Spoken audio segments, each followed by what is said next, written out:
Hello అండి అందరికీ. రీసెంట్గా అనంతపురం అర్బన్ ఎమ్మెల్యే దగ్గుపాటి వెంకటేశ్వర ప్రసాద్ ఆయన ఒక ఫోన్ కాల్ అయితే లీక్ కావడం జరిగింది.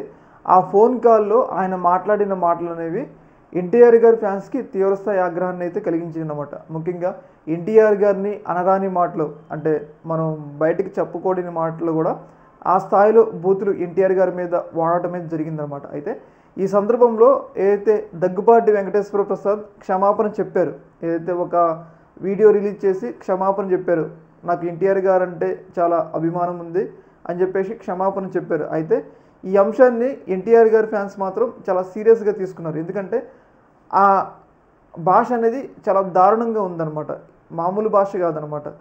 తన తల్లిని కించపరుస్తూ సంథింగ్ చాలా ఘోరమైన భాష వాడటం జరిగిందనమాట. అయితే ఇలాంటి సందర్భంలో ఆయన ఒక ఫోన్ కాల్ ద్వారా కాదు, ఆయన బయటకు వచ్చి బహిరంగ క్షమాపణ చెప్పాలి మీడియా ముందు ఎన్టీఆర్ గారికి అని చెప్పేసి వాళ్ళైతే ఏదైతే అనంతపురంలోని దగ్గుపాటి కార్యాలయం, టీడీపీ కార్యాలయం ఉంటుంది కదా, దగ్గుపాటి వెంకటేశ్వర ప్రసాద్ అని చెప్పేసి ఆయన ఉంది కదా ఎమ్మెల్యే, ఆ ఎమ్మెల్యే కార్యాలయం దగ్గర ఉన్న ఏదైతే ఫ్లెక్సీలు ఇవన్నీ కూడా పూర్తి స్థాయిలో ధ్వంసం చేయడం జరిగింది. ముఖ్యంగా ఎన్టీఆర్ అంటే అంత చులకన భావం ఎందుకు, ముఖ్యంగా ఎన్టీఆర్ ఏమైనా రాజకీయాల్లోకి వచ్చిండా, రాజకీయాల్లోకి రాలేదు కదా, ఆయన సినిమాలు ఏదో ఆయన చేసుకుంటుండో, ఎందుకు ఆయన మీద ఇంత ద్వేషం. వెంటనే ఏదైతే చంద్రబాబు నాయుడు గారు అలాగే లోకేష్ గారు కూడా ఈ అంశం మీద స్పందించారు. ఎందుకంటే ఇక్కడ ఎన్టీఆర్ గారిని తల్లిని తిట్టారు, ఒక ఆడ మనిషిని అవమానపరిచారు. కాబట్టి గతంలో మనం చూసుకున్నట్లయితే ఏదైతే భువనేశ్వర్ గారిని అన్నప్పుడు సంథింగ్ ఆ ఇష్యూ ఉంది కదా, ఆ విషయాన్ని ఇప్పుడు పోల్చుతూ ఇప్పుడు క్షమాపణ కోరటంతో పాటు చంద్రబాబు నాయుడు గారు స్పందించాలి, లోకేష్ గారు స్పందించాలి అనే డిమాండ్లు అయితే వ్యక్తమైతే చేస్తూ ఉన్నారనమాట.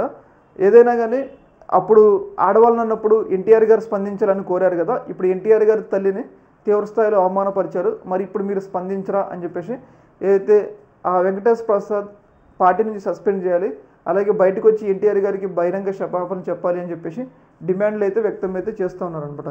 ఏదేమైనా కానీ ఆయన భాష అనేది వాడకూడని భాష, కాకపోతే అది ఫేక్ వీడియో, ఏ వీడియో నా వాయిస్ కాదని చెప్పేసి వెంకటేశ్వర ప్రసాద్ ఏదైతే ఎమ్మెల్యే ఇప్పటికే క్లారిటీ ఇచ్చారు. కాకపోతే అది ఖచ్చితంగా ఆయన వాయిసే అని చెప్పేసి అక్కడున్న స్థానికంగా సంబంధించిన ఫ్యాన్స్ మాత్రం తీవ్రస్థాయిలో తమ ఆగ్రహాన్ని అయితే వ్యక్తం అయితే చేస్తూ ఉన్నారనమాట.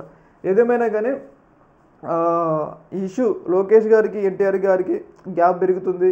ఎన్టీఆర్ గారు రీసెంట్గా వార్ 2 సందర్భంలో మాట్లాడిన మాటలు ఇవన్నీ చూస్తుంటే ఎక్కడో ఒక ఎన్టీఆర్ గారి మీద టీడీపీలోనే కొన్ని కుట్రలు జరుగుతున్నాయి అని చెప్పేసి మనకైతే క్లియర్గా అర్థమవుతుంది అనమాట.